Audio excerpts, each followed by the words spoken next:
I went up the Eagle Tower, and later, I only learned it as Eagle Tower later. I didn't know the name of the tower. When I got to the top of it, there were 8 kind of nobular looking things aiming 8 different directions, north, south, east, and west, and in between.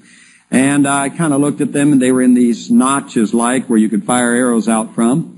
And I was standing looking out over the island of Anglesey. Standing there when all of a sudden, in this vision, I was shot up into the heavens and looking down on the earth like you would look at a satellite picture. You see it every time you see the weather.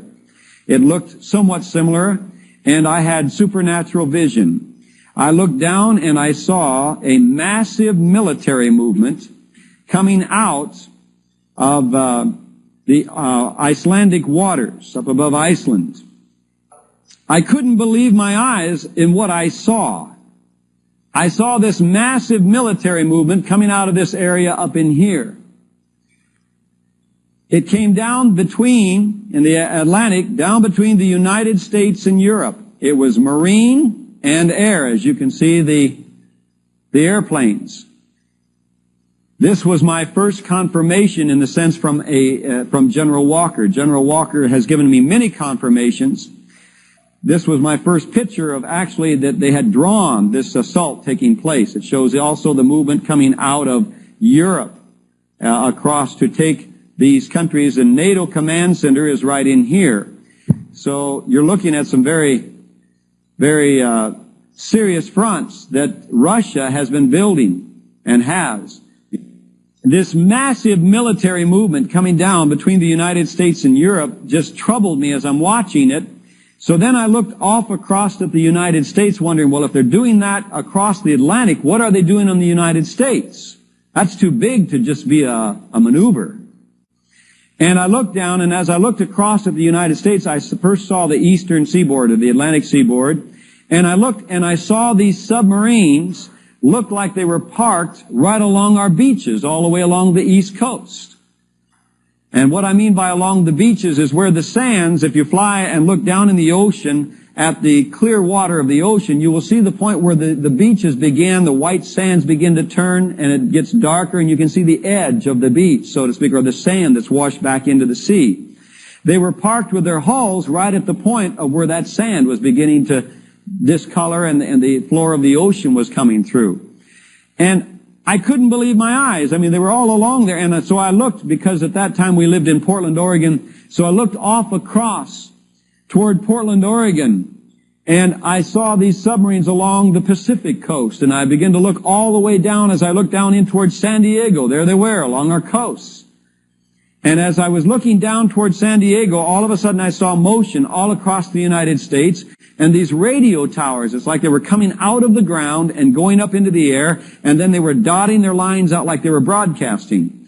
And I was made to know that they were sounding the alarm. But as they began to sound the alarm, all of a sudden the broadcasting signals went out and they sprinkled to the ground like dust.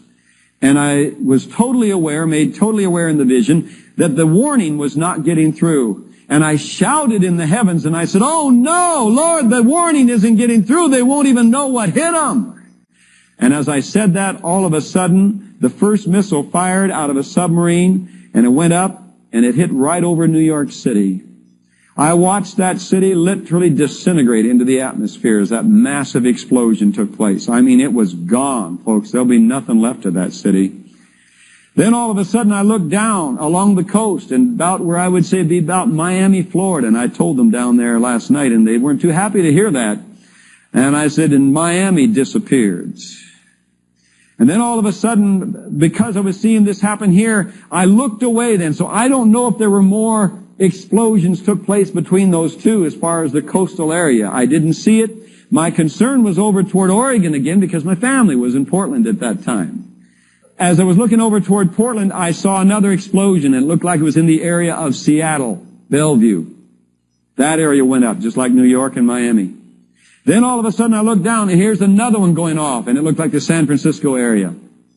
Then down about Los Angeles, just about to Los Angeles, and then San Diego. I saw those 5 nuclear-looking explosions. And I tell you, they literally devastated everything. Whatever was in their path, it went into the heavens. In the Russian invasion vision, I saw that massive military. I saw them hitting in on the nation and hitting our coasts and pounding them. And then all of a sudden I was back down on the Eagle Tower looking at a leftward way down into the village, automatic, because that's the position I was looking at, standing in the heavens. And I watched the village. The cars were going normal speed. People were walking normal, talking normal.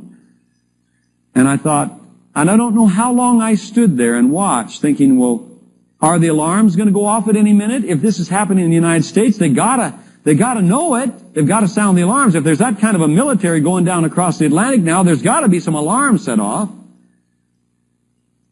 No alarm went off. So I began to settle in on that understanding, and so I uttered these words. Oh God, if this is not happening, then what will be the sign of it happening and of its time? That was my words standing there. As I spoke those words, these words were spoken very clearly back to me. December the 14th, 1986. When Russia opens her gates and lets the masses go, the free world will occupy themselves with transporting, housing, and caring for the masses, will begin to let their weapons down, and will cry peace and safety, and that's when it will happen. I fell off into the sleep, and all of a sudden I had what I call a night vision. In the night vision, I was called to a ship down in the ports of Astoria, Washington, or Oregon, where the Columbia River flows into the Pacific Ocean. And in the vision, I was on this ship, standing upon the bridge. That's where the wheel is, where they steer it, with a captain from, I believe, the Philippines, Captain Ascension, the Atlantic pioneer, precious brother. I was standing on the bridge, and we were talking when all of a sudden I just glanced out over the inlet to the Columbia River, and I saw all of these ships coming in loaded with troops. And I was watching them, and as this would be the ship, the troop ships went right around the ship we were on, as though they didn't even see it. They didn't fire one shot at the men on the decks. They were down there walking around, the crew. They didn't fire any shots on something. Well, this is interesting. And I was watching this phenomena when all of a sudden I began to see them coming up to the docks, and where there were no ladders, they threw these hook ladders up, and these troops began climbing up these hook ladders onto the ports, and anybody they saw, they shot them. The captain is seeing this, and we're watching this, and all of a sudden he utters, he says, "Your nation is under siege." And I said, "Yes, it is, but look at this. This is different." And about that time we were looking over the bow of the ship, and underneath the docks came out these World War II vintage of planes, American planes with the star on them and the flag the way they are, the old World War II vintage. And I believe that's very significant in today's world, and I believe you will begin to be able to understand a little more regarding why it would be World War II type planes coming out from under the docks. Now, I don't understand them coming from the docks, but God was showing me symbolic many things, I believe, in this vision. They were going up into the air and firing on the motherships that all these troop carriers were coming out of. And I saw a couple of them hit and go down, and I'm watching this war literally take place. I'm hearing the screams of the people of the city of Astoria screaming as these troops are running through the streets and ousting people out of the houses and just shooting. And I don't see any military coming to return the fire. It's as though we have no defense. And I'm looking at these troops, and all of a sudden I begin to realize these are Chinese. What are they doing here? And that was the end of the vision, when I recognized they were Chinese. But in the observations, they literally ran right around our gangplank, even on the docks. They didn't even see the gangplank. And that was the first vision that God gave me, to begin to show me some of the things that were coming, and to begin to bring my spirit aware and alert. And I remember that night, I got up and I began to walk the floor. My wife hadn't come to bed yet. And I got up and was walking the floor when she came up to go to bed. And she said, "What is it?" And I told her the vision, the night vision I had. So that was the first vision I put on the shelf.